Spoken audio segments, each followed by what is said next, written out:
Perkenalkan, nama saya Tabus Paulus. Saya mahasiswa PPG dalam jabatan BEP 1 tahun 2025, LPTK Sekolah Tinggi Pastoral Ketak-Ketik Santo Fransiskus Asisi Semarang. Saya mengajar guru agama Katolik dan Budi Pekerti PASE C kelas 5 di SDN 27 Sungai Mayung, Kecamatan Nangamahap, Kabupaten Sekadau, Provinsi Kalimantan Barat.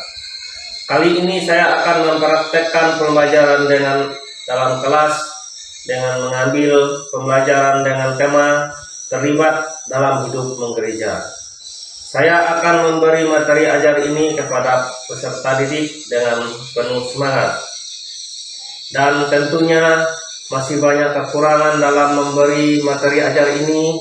Mohon kritik dan saran para dosen agar materi ajar ini lebih baik lagi. Demikian perkenalan dari saya. Terima kasih. Tuhan memberkati. Amin. Selamat pagi anak-anak. Luar biasa. Nah, Bapak akan membuka salah satu dari kalian yang bawa-bawa. Silakan.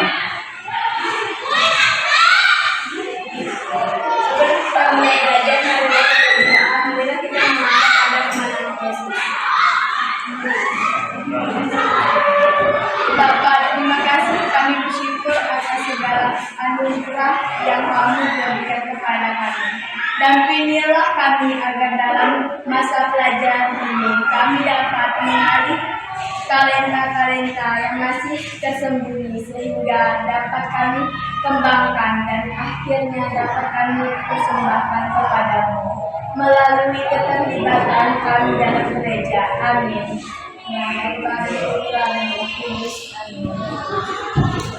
Terima kasih.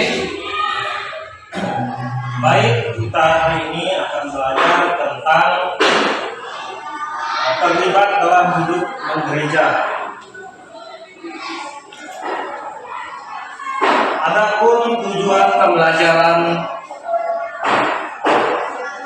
peserta didik semakin memahami tentang rahmat karunia Roh Kudus di dalam gereja, sehingga terdorong untuk melibatkan diri dalam kehidupan gereja. KKTP kita pada hari ini, peserta didik dapat menjelaskan pengertian rahmat atau karunia Roh Kudus melalui presentasi kelompok dengan gerak.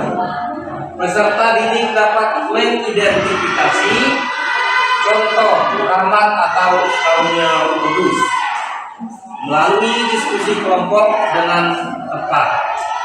Peserta didik dapat menyebutkan contoh partisipasi dalam kehidupan menggereja berkat rahmat atau karunia Roh Kudus yang diterimanya melalui diskusi kelompok. Peserta didik dapat menunjukkan sikap syukur atas rahmat atau karunia Roh Kudus dengan membuat doa atau pujian sederhana yang sesuai dengan pemahamannya. Pertanyaan pengantin: apakah kamu pernah mendengar kata rahmat atau karunia Roh Kudus? Apakah yang kamu pahami tentang rahmat atau karunia Roh Kudus?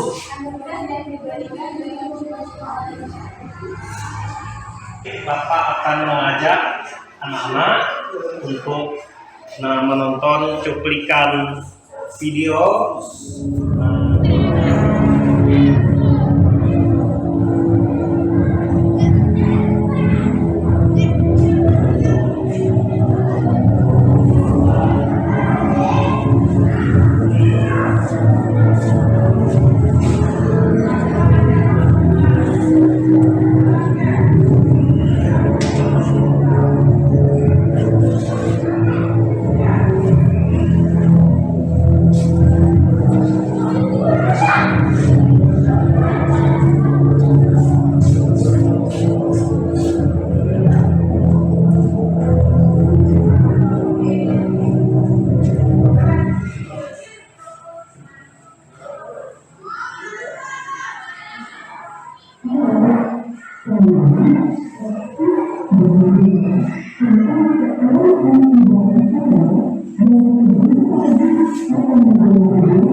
Bapak akan mengajak anak-anak berdiskusi kelompok.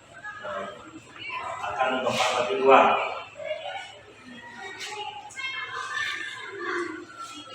Ini kelompok 1, ini kelompok 2. Kita akan berdiskusi tentang bagaimana pesan kalian terhadap Beato Carlo Acutis. Yang kedua, ceritakan hal-hal yang bagaimana kalian menarik dari Beato Carlo tadi. Yang ketiga, apa yang menjadi alasan gereja mengangkat Carlo Acutis menjadi Beato. Yang keempat, apakah keahlian dalam bidang pemrograman yang dimiliki oleh Carlo Acutis ini merupakan rahmat karunia Roh Kudus. Lalu yang kelima, apa itu rahmat atau karunia Roh Kudus? Yang keenam, sebutkan contoh-contoh rahmat karunia Roh Kudus lainnya yang mungkin kamu miliki atau yang pernah kamu lihat di sekitarmu yang dimanfaatkan dalam hidup menggereja. Silakan anak-anak diskusi kelompok sesuai dengan kelompoknya masing-masing tadi. Silakan.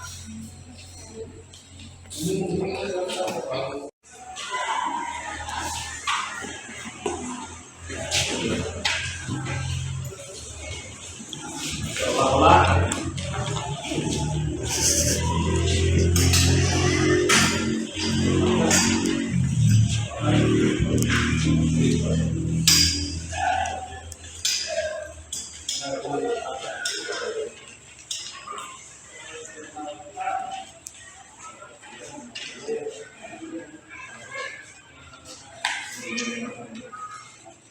Sekarang Bapak mengajak kalian membaca kitab suci 1 Korintus bab 12 ayat 1 sampai 11. Baca di dalam hati.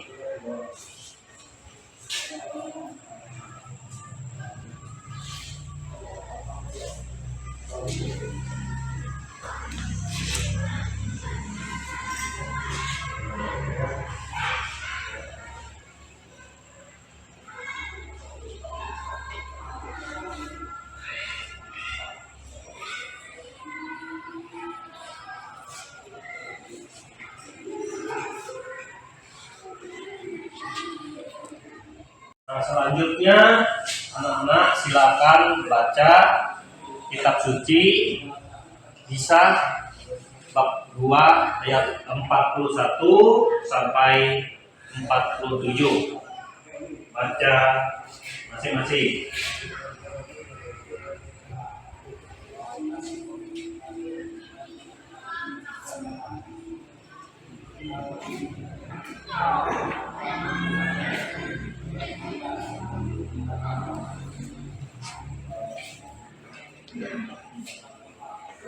Nah, Bapak menyuruh kalian diskusi kelompok sesuai dengan kelompoknya tadi.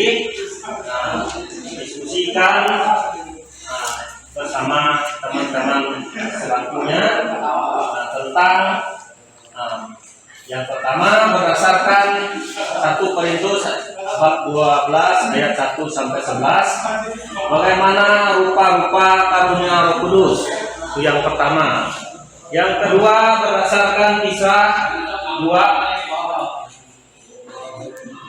ayat ke-41 sampai 47, karunia rupa yang diberikan para rasul. Bagaimana para rasul menggunakan karunia itu. Yang ketiga, karunia apa yang diberikan kepada Carlo Acutis. Yang keempat, bagaimana Carlo Acutis menggunakan karunia itu. Silakan anak-anak diskusi sesuai dengan kelompoknya masing-masing.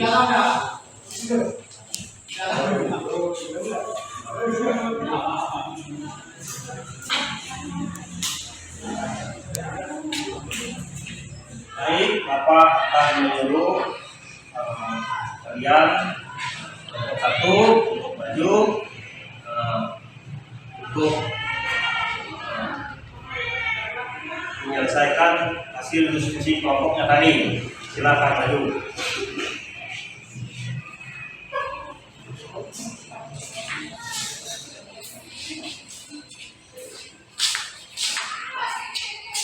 Bagaimana kesan kalian terhadap Beato Carlo Acutis? Sangat menarik karena jalan hidupnya menginspirasi untuk diikuti. Ceritakan hal-hal yang bagi kalian menarik dari Beato Carlo Acutis, ahli dalam bidang komputer. Apa yang menjadi alasan gereja mengangkat Carlo Acutis menjadi Beato? Imannya yang mendalam. Apakah keahlian dalam bidang pemrograman yang dimiliki oleh Carlo Acutis ini merupakan rahmat dan karunia Roh Kudus? Benar. Lalu, apa itu rahmat atau karunia Roh Kudus? Kebaikan yang diberikan oleh Allah kepada manusia.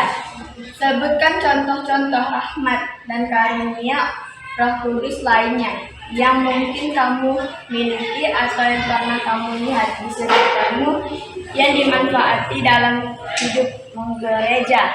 Pandai bernyanyi dan bermain musik di gereja. Terima kasih. Tepuk tangan untuk kelompok 1. Nah, baik, anak-anak. Nah, jadi kelompok 1 tadi sudah selesai. Dan mari kita saksikan kelompok 2 silakan maju untuk kerja kelompoknya tadi. Silakan. Berdasarkan 1 Korintus 12 ayat 1 sampai 11, bagaimana rupa-rupa karunia Roh Kudus, karunia berkata-kata dengan hikmat, karunia dan pengasihan dan karunia penyedihan.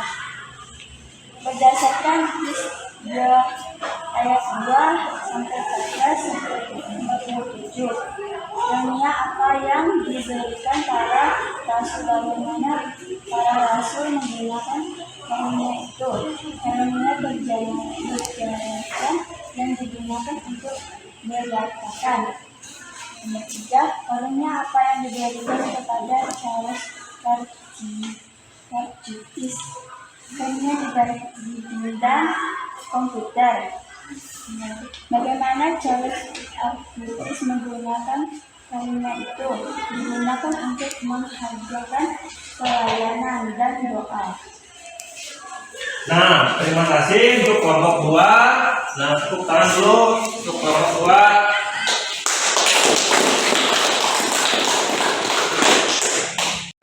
Baik, terima kasih kepada anak-anak. Jadi, Bapak akan membacakan rangkuman pelajaran kita pada hari ini. Yang pertama, sejak kecil sudah mengarahkan diri ke kesucian. Ia rajin merayakan Ekaristi, ia tekun beradorasi, berdevosi kepada Bunda Maria, dan merayakan sakramen tobat. Peserta didik bersama pendidik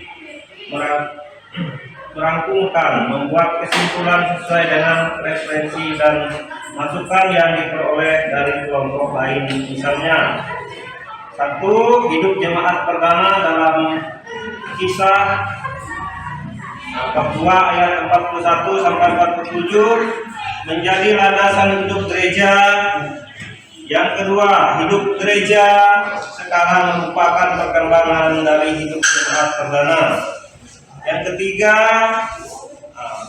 memecahkan roti berkembang menjadi bidang liturgi. Pengajaran para rasul berkembang menjadi pewartaan. Persekutuan perkembangan menjadi paguyuban atau komunitas dalam gereja. Saling menolong dan berbagi menjadi bidang diakonia dan melayani. Yang keempat, setiap orang dibaptis mendapat karunia Roh Kudus. Yang kelima, demi keutuhan dan kemajuan gereja, Roh Kudus telah menganugerahkan rahmat kepada anggotanya.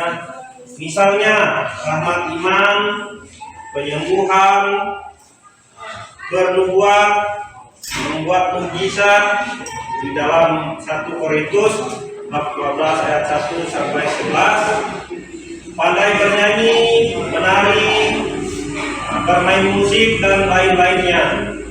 Rahmat Roh Kudus ini diberikan kepada setiap orang yang dibaptis untuk mendukung kehidupan jemaat atau menghidupkan gereja. Yang keenam, kalau akustis mendapat karunia di bidang internet. Karunia itu digunakan untuk mengajar dan pelayanan dan doa. Ia terlibat pada seluruh kehidupan gereja. Yang ketujuh, Beato Carlo Acutis sangat menarik. Belum pernah ditemukan seorang suci dengan pakaian seperti itu. Dalam fotonya ia pakai kaos, bahwa tosti dan laptop dipergunakannya tergantung sebuah tas. 8. Usianya masih sangat muda. Ia belajar secara otodidak, pemrograman komputer. Keahlian itu ia gunakan untuk mendominasikan mujizat yang terkait dengan Ekaristi. Bahkan ia ingin berziarah ke tempat-tempat di mana mujizat Ekaristi terjadi. Ia mempopulerkan ungkapan Ekaristi, jalan menuju surga. 9. Sejak kecil ia sudah mengarahkan diri kepada kesucian. Ia rajin merayakan Ekaristi. Ia tekun beradorasi, berdevosi kepada Bunda Maria, dan merayakan sakramen tobat. Yang ke-10, tidak hanya diisi dengan doa, Carlo Acutis juga sangat peduli dengan sesama. Ia mengajak temannya tinggal dalam keluarga ketika orang tuanya cerai.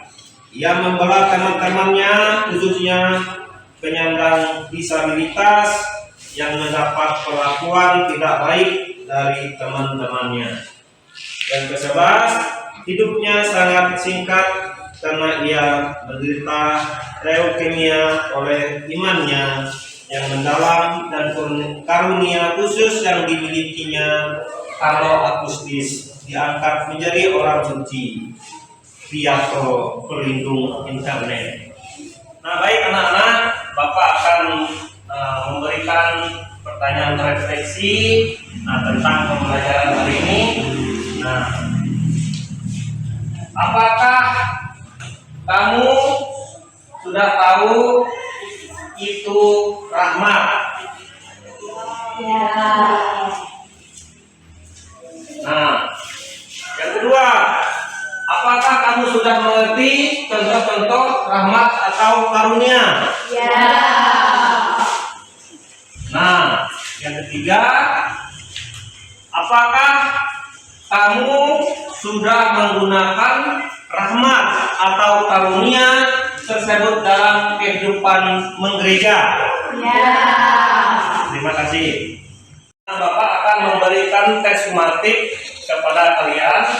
Nah, coba anak-anak membuat doa puji yang sederhana yang sesuai dengan pemahamannya, yang menunjukkan sikap syukur atas rahmat atau karunia Roh Kudus yang didapatkannya. Silakan kalian buat masing-masing.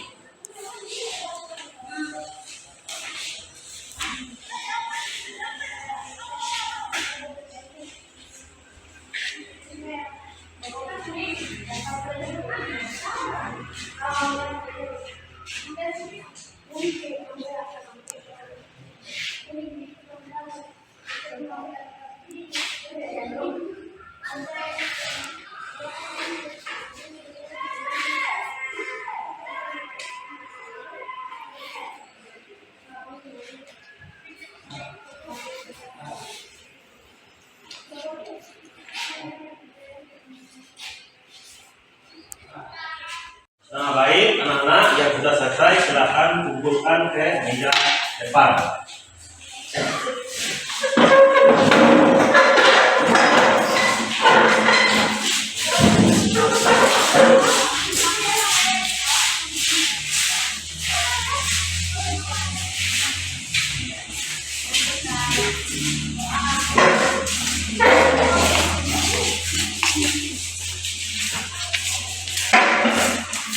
Karena pelajaran kita hari ini sudah selesai, Bapak mohon kerelaan salah satu dari kalian untuk maju memimpin kita dalam doa penutup.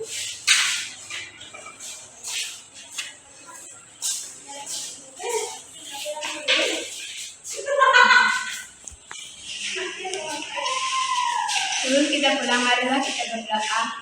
Nama Bapa dan Putra dan Roh Kudus. Amin.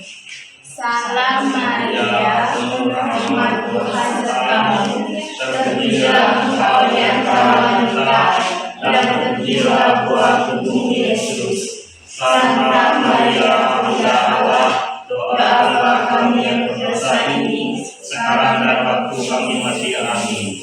Kemuliaan kepada Bapa, Putra dan Roh Kudus, seperti pada permulaan, sekarang, selalu, sepanjang segala abad. Amin. Dalam nama Bapa dan Putra dan Roh Kudus.